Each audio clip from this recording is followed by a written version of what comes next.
Bonjour Étienne Klein. Bonjour Patrick Cohen. Physicien, philosophe des sciences, vous avez publié en ligne un texte dans la collection Tracts de crise chez Gallimard avec en titre un début de phrase beaucoup lu et entendu ces dernières semaines. Je ne suis pas médecin, mais voici mon opinion. Qu'est-ce qui ne va pas à vos yeux? Qu'est-ce qui distingue la science de l'opinion? Alors, vous avez dit tout à l'heure que cette phrase m'avait fait bondir. En réalité, elle m'a simplement étonné. Quand Gallimard m'a proposé d'écrire un tract, j'avais pas trop d'idées. Et puis, je suis tombé par hasard le 28 mars sur un tweet d'un homme politique qui commençait par cette phrase « Je ne suis pas médecin, mais il semblerait que ça fonctionne » à propos d'un certain médicament. Il ne faut jamais prendre un médicament à la légère, mais on n'a pas le droit de passer à côté d'un médicament qui peut épargner des vies. Et il conclut son tweet en disant « Nous n'avons pas d'autre traitement aujourd'hui ». Comme si, en fait, la popularité d'un médicament était le gage de son efficacité, et comme si le fait de ne pas être médecin et de l'avouer, ce qui est une marque d'honnêteté intellectuelle, donnait ensuite le droit de parler comme un sachant qui explique ce qu'il faut penser de tel ou tel traitement ou bien de telle ou telle mesure. Et la meilleure façon d'illustrer mon sentiment sur cette question, c'est l'interview que vous venez de faire avec le professeur Casanova, qui est très modeste, qui dit ce qu'il sait et qui surtout explique tout ce qu'on ne sait pas. Et oui, donc beaucoup de faire choses de la qu'on ne sait pas. recherche, ça demande du temps, et faire de la recherche, c'est partir de l'idée qu'à propos d'une certaine question, on ne sait pas, et c'est parce qu'on ne sait pas, et qu'on sait dire ce qu'on ne sait pas, qu'on fait de la recherche. Et le fait d'invoquer l'urgence en disant la situation est urgente, il faut bien trouver quelque chose, l'urgence n'a jamais été gage d'efficacité pour un médicament. Oui, mais d'abord, tous les scientifiques ne disent pas je ne sais pas, et puis parfois les scientifiques ne sont pas d'accord, parce que ça peut marcher quand il y a un consensus sur telle ou telle question. La difficulté là, c'est qu'il manque de certitude, qu'ils divergent ou se contredisent. Est-ce que c'est pas ça qui amène les citoyens à croire les uns plutôt que les autres? Mais justement, les scientifiques, quand ils ne savent pas, s'engueulent, ils sont pas d'accord. Et ils font des recherches, et à un moment, le réel ou un bout de réel se met à parler et tranche la question. Et donc, quand on ne sait pas, la meilleure attitude, c'est de dire je ne sais pas, et d'attendre. Et attendre, ça veut dire soit faire de la recherche, si on est un chercheur, soit si on n'est pas un chercheur, attendre que les chercheurs se mettent d'accord. Parce qu'ils finissent toujours par tomber d'accord si les recherches sont bien faites. Ça demande du temps, et il ne faut pas se précipiter dans la façon de répondre. Et ce qui m'a aussi choqué, là, pour le coup c'est vrai, c'est l'impression que les réseaux sociaux, que Twitter ou autres, deviennent, pour ce qui est des questions scientifiques, l'équivalent d'une revue scientifique comme Nature ou autre. Il y a eu un sondage cette semaine selon lequel, selon les Français, 59% d'entre eux considèrent que ce médicament est efficace. Mais ce sondage dit beaucoup de choses des Français, de leurs opinions, de leurs croyances, mais ne dit rien du médicament en question.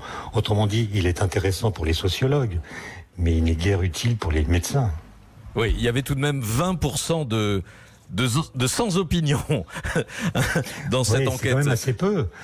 C'est quand même peu, parce que si on pense ce sondage au pied de la lettre, ça veut dire que ce médicament est efficace dans 59% des cas ou pour 59% des Français. Et on ne peut rien faire d'un tel résultat. Autrement dit, l'idée que la science est une opinion me semble dangereuse. Il y a une différence, même si la frontière est poreuse, entre les connaissances et les croyances. Et le but de mon tract, c'était de montrer que justement, la science, dans beaucoup de cas, elle suppose de penser contre son cerveau, c'est-à-dire de penser contre l'opinion, contre ses préjugés. Et j'avais montré par un cas qui a d'ailleurs été mal compris, ce qui m'a obligé à revoir ma rédaction. J'avais voulu montrer que l'épidémiologie n'est pas une science simple. Et alors, je vais résumer ça, et puis vous allez compléter, parce qu'effectivement, votre tract commence par une démonstration, une expérience de pensée, comme vous dites, à propos d'une question qui est cruciale aujourd'hui, celle des tests de dépistage et de leur fiabilité. Je résume le point de départ: soit une maladie qui affecte une personne sur 1000, et un test de dépistage dont la fiabilité est de 95%, c'est-à-dire qu'on aurait 5% de faux résultats avec des personnes testées positives sans être malades. La question est: quelle est la probabilité qu'une personne testée positive soit réellement malade? Et la réponse n'est pas 95%. Voilà, beaucoup de gens répondent 95% spontanément, et la bonne réponse, c'est 2%. Alors ça se démontre assez facilement, puisque Si on prend 1000 personnes, d'après l'hypothèse, il y en a une en moyenne qui est malade. Et sur 100 personnes qui ne sont pas malades, sur 1000 personnes qui ne sont pas malades, il y en a 5% qui vont être des faux positifs, c'est-à-dire en fait 50. Donc il y aura au total 50 plus une personne positive pour une seule personne malade. Et donc la probabilité d'être malade quand on est positif, c'est 1 divisé par 51, c'est-à-dire à peu près 2%. Et ce résultat est contre-intuitif. Alors on m'a accusé d'être contre les tests, qui est absolument faux et délirant. Ce que j'ai voulu montrer, c'est que la question de la fiabilité des tests est cruciale. Et dans l'exemple que j'ai donné, qui est un cas d'école qui n'a rien à voir avec la situation actuelle, c'était juste Oui, parce que dans la situation actuelle, on a plutôt des faux négatifs que des faux positifs dans les tests actuels. C'est une expérience de pensée pour nous inviter à réfléchir. Oui, mais ça veut dire quand même qu'un test... En exemple, il faut ça veut dire qu'un test qui n'approche pas les... Oui. Il faut être beaucoup plus proche de 100%, ou bien il faut avoir un nombre de malades dans la population beaucoup plus élevé qu'un pour 1000. Ça dit en tout cas, Étienne Klein, que les questions scientifiques et épidémiologiques sont toujours plus complexes ou beaucoup plus complexes qu'elles n'y paraissent. Absolument, et on devrait se servir de l'expérience en cours pour faire des leçons de pédagogie sur la méthode scientifique. Moi, je trouve très bien que les Français s'intéressent à tout ça, et c'est la bonne occasion d'apprendre ce que c'est qu'un protocole, ce que c'est qu'un effet placebo, etc., pour éviter de parler trop vite. J'ai relevé pour vous la faire commenter, la phrase d'un éditorialiste qui était à la une d'un quotidien régional hier. Cette phrase, c'était: le traitement du professeur Raoult obtient des résultats incontestables, même s'ils ne sont pas validés scientifiquement. Écoutez, moi je n'ai pas l'intelligence suffisante pour comprendre cette phrase, puisque c'est l'inverse d'une publicité pour une crème rajeunissante qu'on vante en disant que ses effets sont prouvés scientifiquement, ce qui en général n'est pas vrai. Mais là, à dire c'est incontestable, même si ça n'est pas validé scientifiquement, bien pour le comprendre, il faut une case supplémentaire qui me manque. Oui.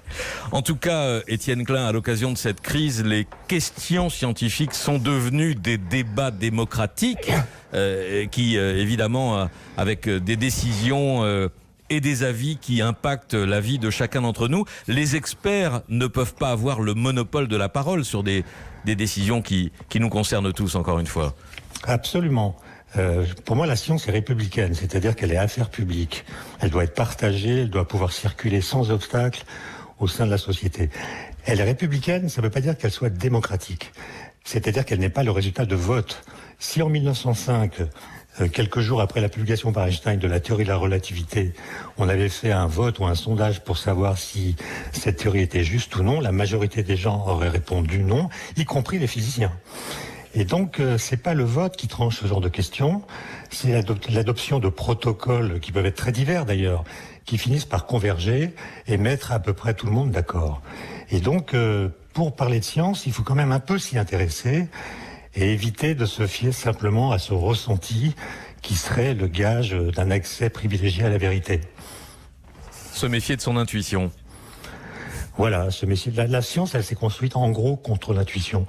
L'intuition nous fait dire que tous les corps tombent à la même vitesse. Plutôt, l'intuition nous fait dire que les corps lourds tombent plus vite que les corps légers.